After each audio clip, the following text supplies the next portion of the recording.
Anything is possible. I had no idea that that would be the song today, but it fits so perfectly into where I'm going.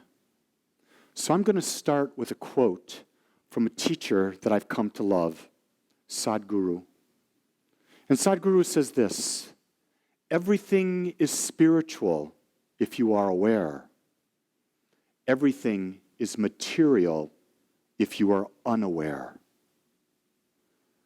Just ponder that idea that if we're focused on the aspect of life, of condition, of human experience, of human things, of what is happening to us in this moment, and that we're coming from a place that it's happening to us and not through us, we are unaware. If we're seeing life and seeing it in balance, and we're seeing everything in its flow and how everything is moving perfectly, and there's a rhythm to life that's allowing us to experience contrast, and through that contrast, we get to step above the contrast and feel, sense, and know that there's something so much greater than us that is desiring to come out and know more of itself, to express more of itself, then we're living in awareness. And so we're always in this balancing act, this act where we balance between the physical and the spiritual. And to even have the idea that in human body, in human form, that we're going to always be spiritual, it's bogus. It can't happen. Because we are here on this planet at this time to experience life at a level never before experienced. If you recall one of the belief statements that I read earlier, my favorite one is, we believe in the eternality, the immortality, and the continuity of the individual soul forever and ever expanding. So the individual soul is constantly moving forward to uncover more of itself that is always there, but we just don't see. So as we're in this life together, that's what this is about. It is about us becoming aware and seeing the greater thing. So everything that happens is allowing us to become more, to see more. So as we go now, we're quoting my favorite person, Reverend Lee Wolak. It is our level of awareness that takes us from being victims to becoming the creator of our experience. You see, when we are unaware, we are victims. We believe that someone can do something to us, that someone can hurt us. But when we live in awareness, we realize that no one is doing anything to us. They are only doing things for themselves. Are you hearing that? People are that selfish. Remember, they're spirits unfolding. They're going through life, uncovering themselves. So everything they do is for themselves. They're doing it either consciously or unconsciously, but they never do it to someone. They're doing it because they believe they will get something from it. Most of the time when people are doing unconscious things that we determine are very, very hurtful, they have such a God-sized hole within them that they believe that by striking out or taking from another or going into a material type of addiction, that they're able to fill the God-sized hole. However, they find that that never works, so they've got to have more and more and more and more. And the addiction goes until they hit the very bottom and realize the material is living an unaware life. The aware life is in the feeling of the divine connection and expressing love in every moment. Wow, is that a mouthful? So we got to start to look at life differently. When we look at life from the spiritual side, we become the light. So examine what light is. Light is energy vibrating at the highest frequency. Darkness is the absence of light. When light comes into the room, when we flip that switch on, it doesn't matter how dark it is. It can get darker and darker and darker and darker. But when you flip that switch on, it is lit. So you are the light. Remember, they talked about in the Bible, Jesus was the light of the world. But Jesus said something else that was so beautiful. He says, "This I do and you can do and more." So he was saying, you are the light of the world as much as I am the light of the world. And if we shine that light, if we come from an awareness that we're spiritual and not unaware from the material, we will put that light into the world and the world will change. And we will find that idea where we imagine there is no religion. Imagine there is no hatred. Imagine there is no discord. Imagine there is no us and them, but there's only we, knowing that the we is always going to be unique. The we is always going to be striving to become more, and it's always going to we're going to allow each other to be unique and grow, and we will support each other as we do this and uncover our truth. So I said, so are you aware? Are you aware that you can think? That you have the ability at any moment to change whatever you're thinking to something completely different? There's a power in that. Are you aware that others can think? If you are aware that others can think, you realize that they have the same power as you, they have the same power as everyone, and when they're ready, they can change their thinking. But they will only change their thinking when they are ready, and no amount of argument that we do of trying to convince someone about how to think will ever work, because when we argue, all we're trying to do is to convince ourselves. Because when we know something, we believe it, we say it once, and we move on. But if you're saying it twice, you don't believe it. You're trying to convince yourself of that. The next thing is, there will always be more questions and there will always be more life to experience. So to think you're going to get somewhere and it's going to be gravy from that point on, misnomer. That is just nonsense. It takes us spiraling down. The idea is there's always going to be the next thing. The second you're done doing something, something more comes up. It's the eternal process. Remember, go back to it. We believe in the eternality, the immortality, the continuity of the individual soul forever expanding. There's always more. In there's always more. We're always able to let go of the past and learn from it and step into the unknown, which is the new. Here's the next one. Are you aware that there's something greater than you and you are a part of it? This is the aspect of knowing that you're one with the mind that we call God, infinite presence, and we achieve that oneness through the practice of meditation. Meditation is the single practice that I have uncovered that takes me to that state. Then we go in, are you aware that there is a power greater than you and you can use it? And that power in you is always working right here and now. No matter what you're thinking, whether you're aware, you're unaware, that power is taking your belief structure and it gives you it. It does not judge you. It does not care. It is totally impersonal. It does not know right from wrong. It cannot know right from wrong. It is as if you take a seed, you plant it in the soil, and you get a plant. Well, when you plant an apricot seed, the soil doesn't look at it and say, oh, Mr. Apricot seed, we need carrots today. We're going to grow carrots instead. No.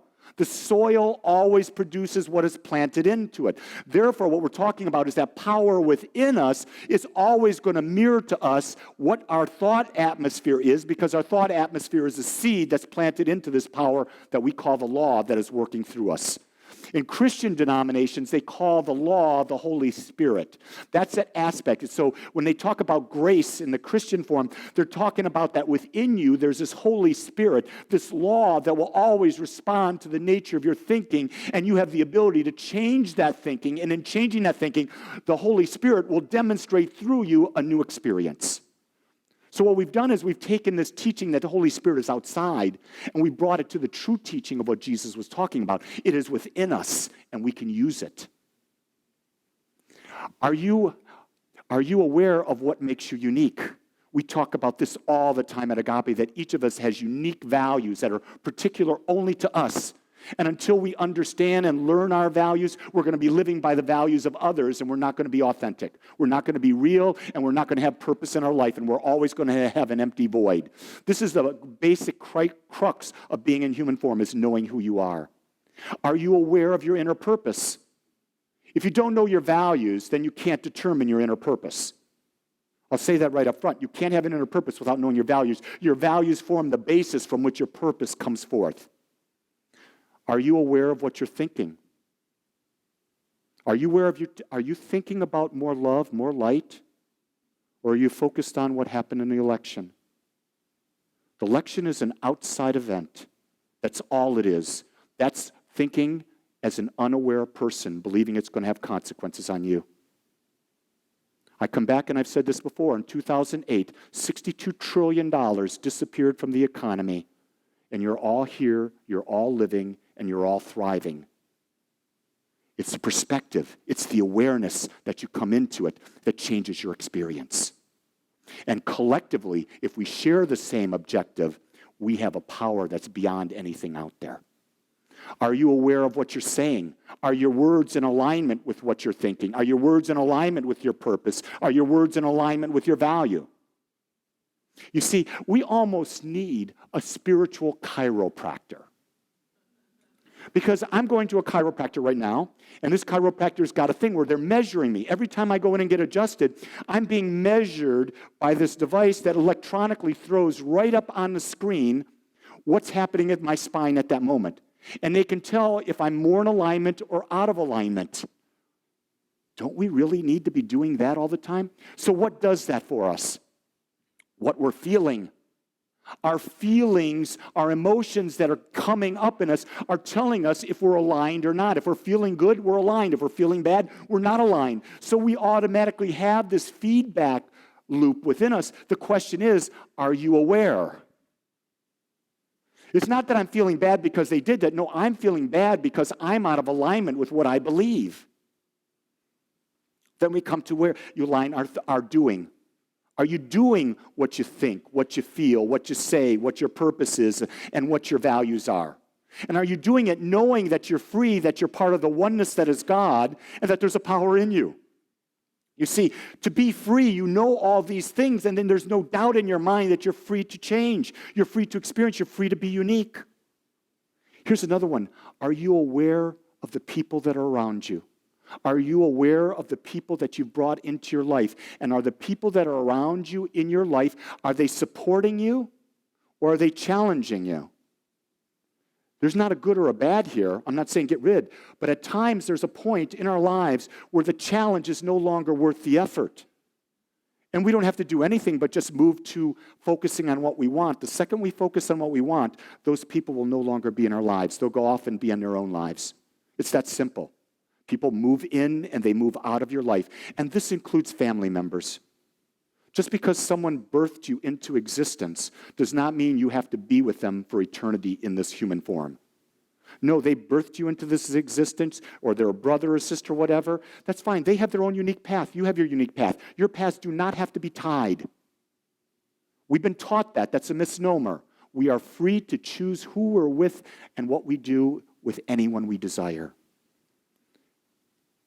Are you aware that you're free to change? Are you aware that you are not bound by your past? You're not bound by your parents. You're not bound by a religion. You're not bound by politics.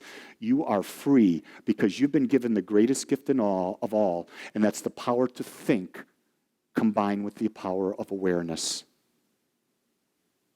Our level of awareness affects every area of our life.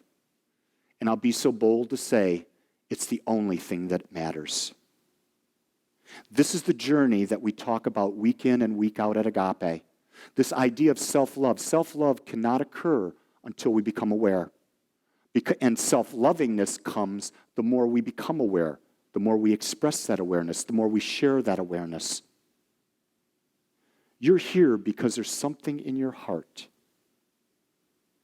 that says, I want to love more. I want to know that I'm lovable, that I'm loving, and I'm capable of doing that. I had the opportunity last night to be at an ordination of a minister in Dallas. And when they were talking about the role of what it is to commit, ordination is like it's like a marriage ceremony. So when I was ordained in 2010, which was the most special night of my life, I mean, when I say it was the most special night of my life, I mean it because I was literally committing to loving myself and loving you. I made a commitment that I would be of service to everyone who came into my path. And I would not judge them, but I would see them as whole and perfect as they are, and I would be there to love and support them. That's why we have this community of agape. We have this community because it's about building a home, a place, a sanctuary where anyone can come and be loved and supported by like-minded beings. So I want you to know that this community is not Lee Wolak. This community is Lee Wolak. It's the practitioners of agape. It's the board members of agape. It's all the team leaders at agape. It is you. All of us together make up this community. Each of us has a different role that we get to choose to play in. We get to choose to dance in. And the key thing is, in this role, you will never be judged. You will always be accepted because it's as we look at each other through the eyes of God, all we see are perfection. So in this moment, close your eyes. Take a deep breath in and know right here, right now, that you are perfect. I want to thank you for joining us today. I'm so grateful that you took your time to watch or listen to this message. If you found this message beneficial, I would ask that you go to our website, agapecsl.com. Once there, click on the donate button and experience the joy of conscious and purposeful giving. Or if you would like, text your gift by simply dialing 972-532-6976. It is through your gifts that we are able to bring this message to you in the world. I would ask that if you like this message, to please subscribe to my YouTube channel under my name, Lee Wolak. Again, I want to thank you for joining me in the Agape community as we learn how to better self-love through conscious living.